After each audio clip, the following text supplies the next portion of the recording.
Hello दोस्तों, मैं विवेक फिर से आपका स्वागत करता हूँ अपने यूट्यूब चैनल एज वर्ल्ड पर। मौर्य डायनेस्टी हमने देख ली थी, तो अशोक तक हमने पढ़ लिया था। ठीक है, मौर्य डायनेस्टी। अब मौर्य डायनेस्टी का जो आखिरी रूलर आता है, मौर्य डायनेस्टी का जो अंतिम शासक आता है, अंतिम शासक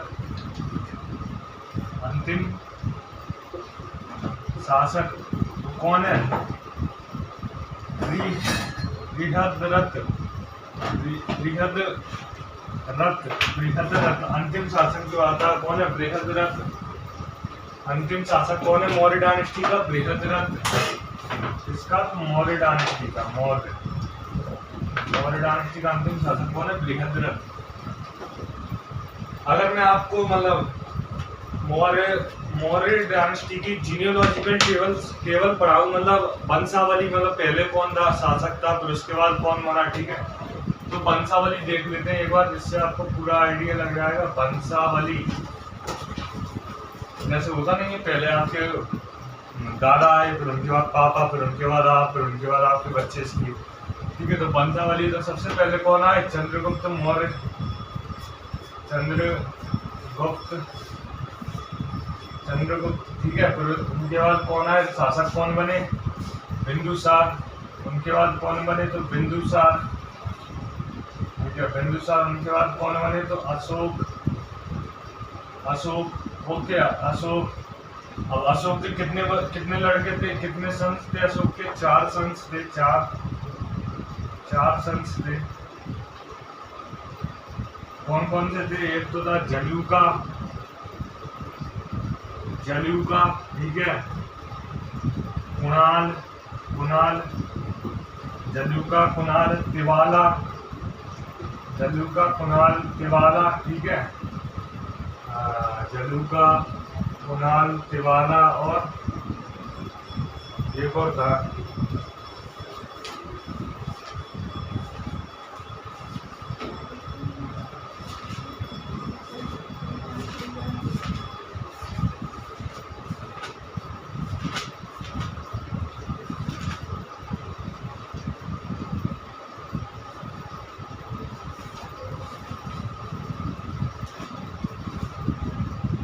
एक और था जो देवी से था, उनका पुत्र कौन सा था? महेंद्र। जिनको अशोक ने कहा भेजा था? श्रीलंका भेजा था महेंद्र। ठीक है, तो 4 पुत्र आते हैं अशोक के। ठीक है, अशोक के कितने पुत्र आते हैं? 4। कौन कौन से? जलूका, कुणाला और महेंद्र तिवाला। ठीक है, महेंद्र तिवाला।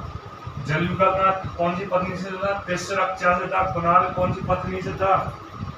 पद्मावती पत्नी से था, पद्मावती बाई। तिवाला अशोक की जो सबसे प्रिय पत्नी थी, कौरवती से था। महेंद्र किससे था? देवी से था। देवी। ठीक है, देवी से था। ओके, और जो अशोक के बाद शासक कौन बनता है? जो तिवाला का पुत्र होता है, तिवाला का पुत्र होता है कौन? दशरथ मौर्य। सुना हो आपने नाम, दशरथ मौर्य। ठीक है, दशरथ मौर्य। और दशरथ के बाद पुत्र कौन बनता है? संप्रति मौर्य। जी किसका पुत्र होता है? तो कुणाल का पुत्र। Grandson of Ashok. 2 बार। ठीक है, तो grandson of Ashok, Dasharath, Samprati. इनके बाद संप्रति के बाद कौन पुत्र बनता है? तो शालीसुख।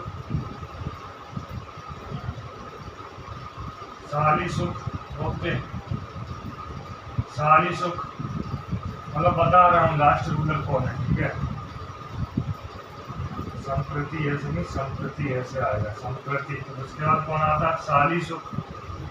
संप्रति का बेटा शालीसुख। शालीसुख के बाद कौन आता है? तो देववर्मन।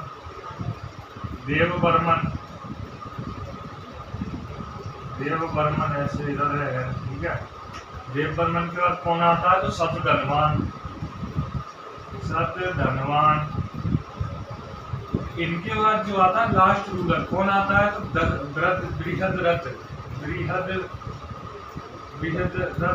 बृहद्रथ आता है कौन? लास्ट रूलर शतधनवान के बाद। तो देखो, सबसे पहले चंद्रगुप्त आता है कब? 323 से 298 बीसी तक। बिंदुसार 298 से 272 बीसी तक।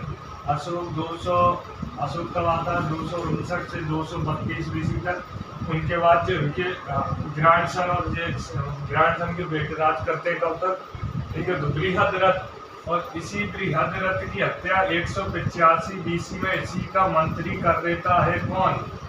पुष्यमित्र शुंग। पुष्यमित्र शुंग जो ब्राह्मण होता है, पुष्य मित्र कर देता है क्या? इसकी हत्या। और मगध पर कौन सी डायनेस्टी आ जाती है? तो शुंग डायनेस्टी। इतनी सी कहानी आ गई होगी आपको समझ में, आप इसको नोट कर लेना। और आप वैसे इतने सारे रूलर याद करने की कोई जरूरत नहीं है, 3 रूलर को याद कर लो, चंद्रगुप्त, बिंदुसार, अशोक, पूरा इनके बारे में पढ़ लो, काम हो जाएगा। ठीक है। अब देखते हैं शुंग डायनेस्टी।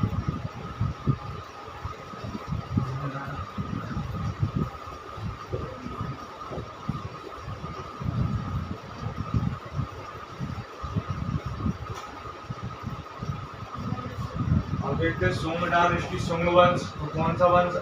अब देखो शुंग वंश जो जितने भी जो वंश आते हैं, शुंग वंश, कड़प वंश, सातवाहन वंश, ठीक है, ये हम किस में पढ़ते हैं? मौर्योत्तर काल में, मतलब मौर्यों के बाद जो है। ठीक है। मौर्योत्तर काल लिख देता हूँ एक बार, मौर्योत्तर काल। मौर्योत्तर काल में, ठीक है, मौर्योत्तर काल में 2 तरह की डायनेस्टीज आई, 2 तरह की। एक तो आए देसी, जो देसी वंश हुए, देसी मौर्य, देसी मतलब देसी लोगों ने शासन किया। और एक कौन है? विदेशी टाइप के। ठीक है, विदेशी बता देंगे कौन कौन है। ठीक है। देसी में देखो देसी में कौन आया? शुंग वंश आया। शुंग वंश क्योंकि यहाँ का ही था, भारत का शुंग वंश। कड़व और सातवाहन। सातवाहन ये कौन से थे? देसी राज्य। विदेशी में कौन? हिंद यूनानी। हिंद यूनानी ये भी यूनान के ही थे, लेकिन ये वो यूनानी थे जिन्होंने हिंदुस्तान पर राज्य किया, इसलिए हिंद यूनानी। शक सुना होगा, शक। और पार्थियन, पार्थियन, ओके। और कुषाण, और अंतिम जो आते हैं विदेशी, कुषाण। तो ये मौर्योत्तर काल में 2 तरह का देखने को मिलता है, देशी वाले राज्य और विदेशी राज्य। ठीक है। देशी राज्य और विदेशी राज्य, इनको नोट कर लेना, देशी राज्य, विदेशी राज्य। तो सबसे पहले कौन सा पढ़ेंगे? शुंग वंश। शुंग वंश देखते हैं मौर्योत्तर काल में। ठीक है। शुंग वंश जल्दी से देख लेते हैं।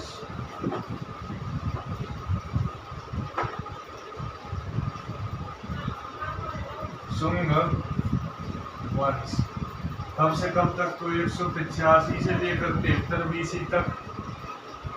ठीक है। 185 से लेकर 73 बीसी तक। पहला शासक कौन आएगा? फाउंडर कौन आएगा? पुष्यमित्र शुंग। पुष्यमित्र शुंग कब से कब तक? तो 185 से बीसी से लेकर 149 बीसी तक। ठीक है। इसको क्या कहते हैं? तो संस्थापक। संस्थापक किस डायनेस्टी का? तो शुंग डायनेस्टी का संस्थापक। ठीक है। इसने क्या करा? 185 बीसी में, 185 बीसी में मौर्य डायनेस्टी का जो आखिरी रूलर था कौन? बृहद्रथ था। बृहद्रथ की क्या करी? हत्या करी। हत्या कर दी और मगध पर कौन सी डायनेस्टी ले आया? कौन सी? शुंग वंश ले आया। शुंग डायनेस्टी की स्थापना करी कहाँ पर? मगध में। ओके। पुष्यमित्र शुंग। और इसके बारे में क्या? इनके जो पुरोहित थे, पुरोहित, इनके जो राजकवि थे या पुरोहित थे, कौन थे? पतंजलि का नाम सुना होगा आपने, पतंजलि। इनके क्या थे? पुरोहित थे। और जो शुंग वंश जो आता है, जो पहला कौन सा वंश कहते हैं इसको? पहला ब्राह्मण वंश। तो पहला ब्राह्मण वंश मगध पर कौन सा आता है? शुंग वंश। याद रखना, जो पहला ब्राह्मण वंश कौन सा आता है? शुंग वंश। क्योंकि हर्यक से सुना तो शायद वो था, हर्यक से सुना तो वही था, क्षत्रिय है। ठीक है। नंदवंश शायद शूद्र या क्षत्रिय होगा। मौर्य क्षत्रिय थे। ठीक है। तो पहला ब्राह्मण वंश ये मौर्यों से क्या रखता था? दुश्मनी रखता था। मौर्यों को सबसे बड़ा दुश्मन मानता था, ईर्ष्या रखता था। क्योंकि अशोक के टाइम पर क्या होता था? ब्राह्मणों का इफेक्ट पूरा, मतलब प्रभाव पूरा कम हो गया था। जैसा अशोक आपको पता होगा बौद्ध धर्म का सबसे बड़ा प्रचार प्रसारक था, और बौद्ध धन के जो भिक्षु होते थे, बौद्ध भिक्षु, उनको बहुत मात्रा में अधिक धन देता था, दान पुण्य देता था, लेकिन ब्राह्मणों को कुछ भी नहीं देता था। तो ब्राह्मणों की स्थिति खराब हो गई थी। कहाँ पर? अशोक के टाइम पर, मौर्यों के टाइम पर। इसलिए मौर्यों से घृणा करते थे कौन? शुंग वाले। तो इसलिए जैसे ही शासक बना कौन?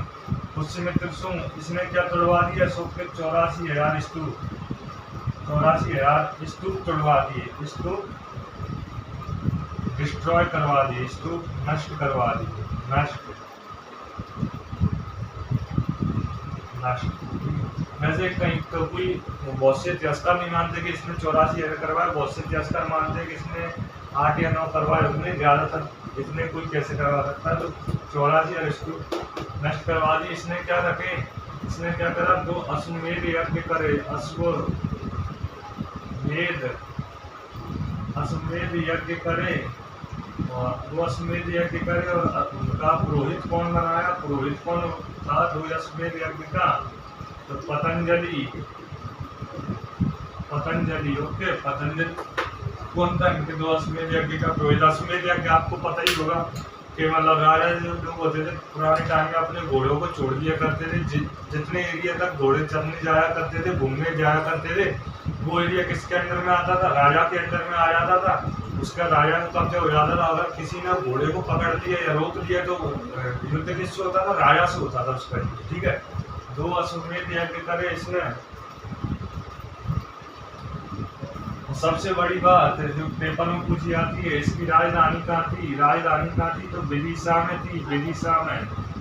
राजधानी कहाँ थी? तो विदिशा इसकी राजधानी थी। पहला वंश जिसने अपनी राजधानी विदिशा में बनाई, ठीक है। और देखो इसमें एक स्तूप बनवाया था, बारहूत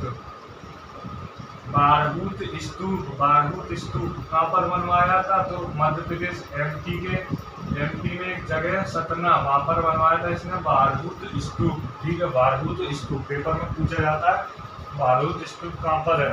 तो सतना में। इसका पुत्र आता है, एक बेटा आता है, कौन? पुत्र कौन आता है? तो अग्निमित्र,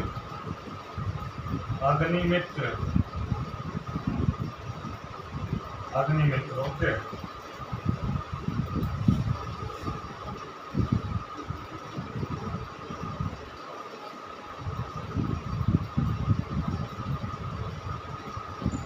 जो पतंजलि थे, पुरोहित थे, राजकवि थे, उन्होंने 2 किताब लिखी थी पतंजलि ने। कौन कौन सी थी देख लेते हैं। पतंजलि ने 2 किताब लिखी थी। पतंजलि 2 पुस्तक लिखता, कौन कौन सी? तो पतंजलि ने 2 किताब लिखी थी, एक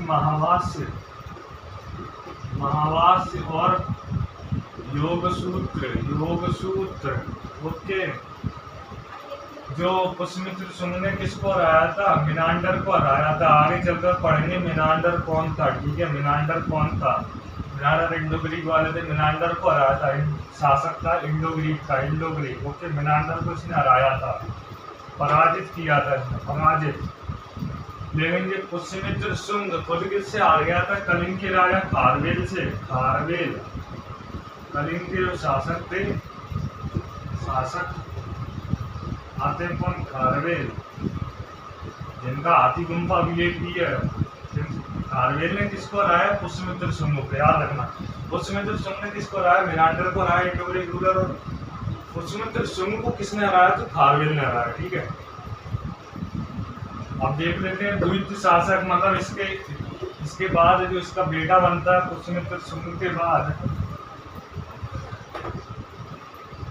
कौन बनता है? तो शासक अग्निमित्र।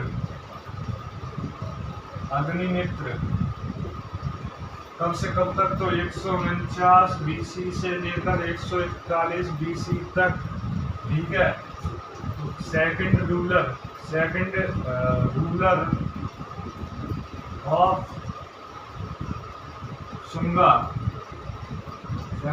Of Shunga dynasty. ये जो पुष्यमित्र शुंग था, एक एवल रूलर माना जाता है, उसे योग्य शासक माना जाता है, ठीक है। Second ruler of Shunga dynasty किसको? अग्निमित्र को। इसे क्या जाता है? इसका नायक कहा जाता है अग्निमित्र को, नायक मालविका अग्निमित्रम,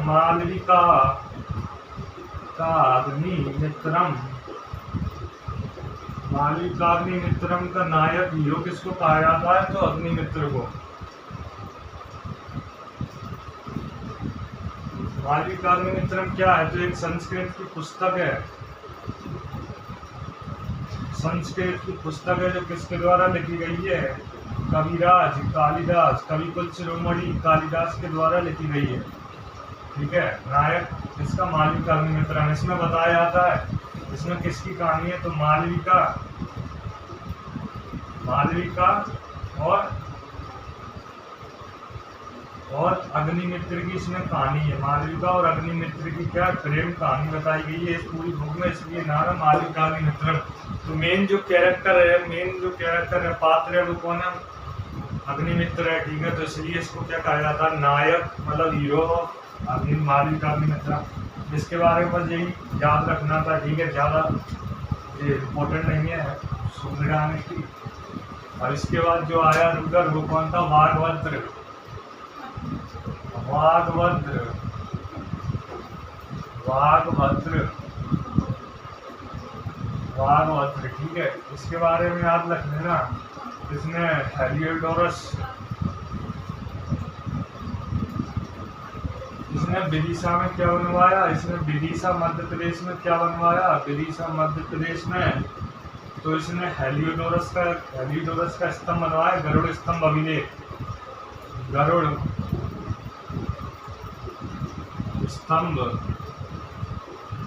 स्तंभ लेख या अभिलेख। ठीक है, किसका? हेलियोडोरस का। हेलियोडोरस कौन था? तो एक मतलब ग्रीक अम्बासिडर था, ग्रीक राजदूत था, यूनानी राजदूत था, जो इसी के शासनकाल में आया था।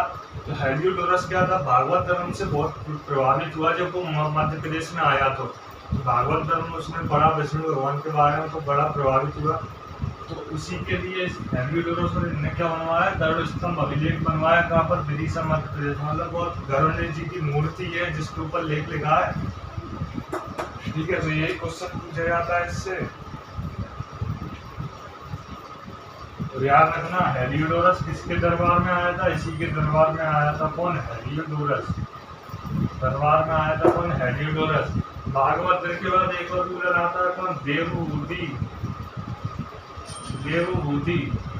देवभूति क्या था? अंतिम शासक माना जाता है। अंतिम शासक है किसका? शुंग डायनेस्टी का अंतिम